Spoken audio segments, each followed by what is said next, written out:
তো এক আলিফ টানিয়ে পড়ার জন্য চিহ্ন হচ্ছে 6টি। প্রথমটা হচ্ছে জবরের বাম পাশে খালি আলিফ হলে এক আলিফ টানিয়ে পড়তে হবে। এরপর হচ্ছে জেরের বাম পাশে জজমালা ইয়া হলে এক আলিফ টানিয়ে পড়তে হবে।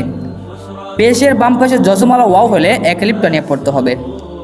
এরপরে হচ্ছে এই তিনটা হচ্ছে এক কায়দা মধ্যে তবাই। খাড়া জবর হলে এক আলিফ টানিয়ে পড়তে হবে, খাড়া জের হলে এক আলিফ টানিয়ে পড়তে হবে, উল্টা পেশ হলে এক আলিফ টানিয়ে পড়তে হবে। তো আমরা কিন্তু এই তিনটা আর হচ্ছে এই তিনটা মোট 6টা, এই 6টা জিনিস আমরা কিন্তু সবসময় মনে রাখবো।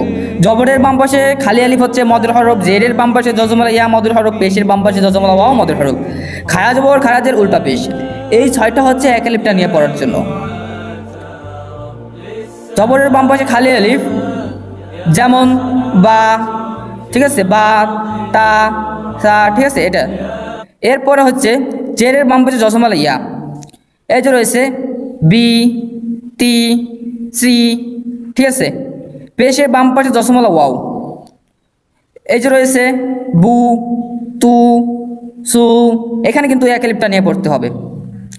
আর হচ্ছে খাড়া জবর খাড়া জের উল্টা পেশ, আ, উ, ঠিক আছে, ই, এই তিনটা, আ, উ, ই, এই তিনটা হচ্ছে মধ্যে বদল, এগুলো কিন্তু এক আলিফটা নিয়ে পড়তে হয়। সো আমরা হচ্ছে আজকে শিখলাম এক আলিফ মত চেনার জন্য 6টি চিহ্ন রয়েছে।